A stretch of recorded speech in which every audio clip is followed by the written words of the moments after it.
would think that one of Hollywood's most enduring sex symbols would be a great person to ask about matters of the heart. Apparently not. Sharon Stone's 16-year-old son says he is not going to let mom give him any dating advice. So, Dion. I almost spit up my teeth. You have kids. Do they come to you? 5 of them. Yes.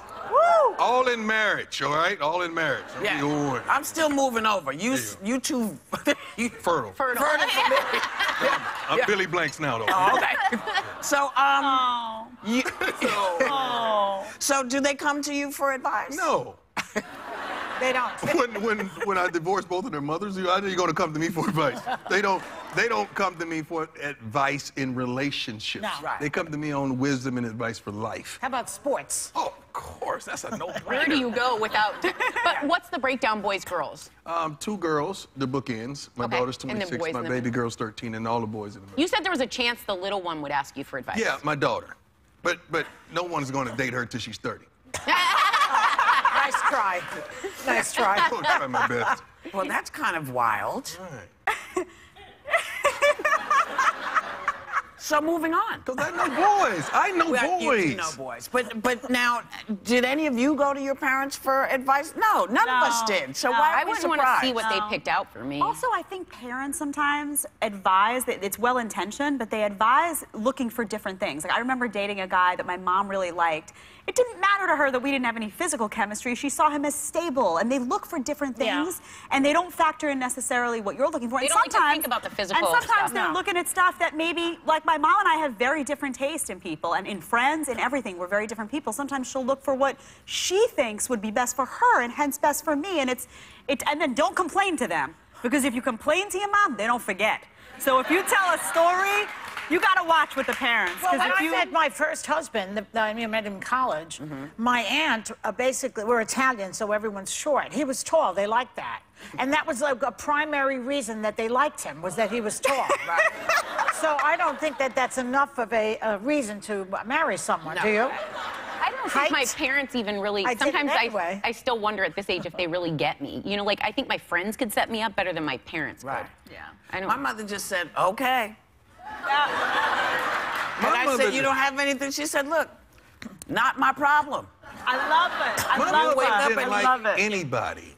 It was no one good enough, but ironically, she was right.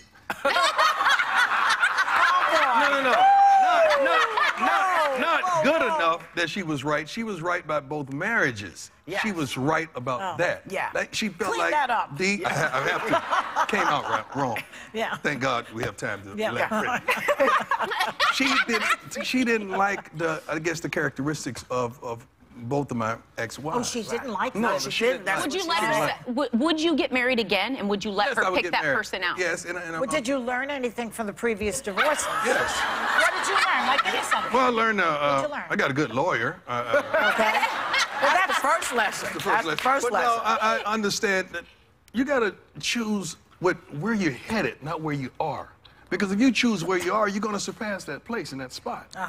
Because I chose where I was. I used to be a football player. That's what I did. Right. That's not who I am. That's right. Yeah. Right. Right. Yeah. Well, yesterday we were talking about this similar conversation, and I said that I felt that if you don't take the blame for your side of the problems, you never will move on. Do you agree with that? I agree with that wholeheartedly. Yeah. So you have to look at yourself in the mirror and say, you did this, not she did this. Exactly. Right. Yeah, but you can't release yourself until you really give yourself every opportunity to make that situation work. Then when you walk away, you don't have to ever look back. That's right. Yeah. Amen. Well, you do, because you have kids. Yeah, When you have children, you do have to look back. When you have children, you have to figure out the way, because you can't make them the issue. You gotta The help me issue with that. is It's hard. I know. Oh, that's hard. I know, but you know what? They didn't ask to come. True. And so they should get as much of the two of you's time together as the parents as they deserve, as people who didn't ask to be born. But y'all brought them here. Now you got to guide them through together. That's your job. And it's tough, but what are you going to do? That's tough, that wouldn't. I know. But you know, what you going to do? They're going to do it with or without you. It's better when they do it with you. We'll be right back.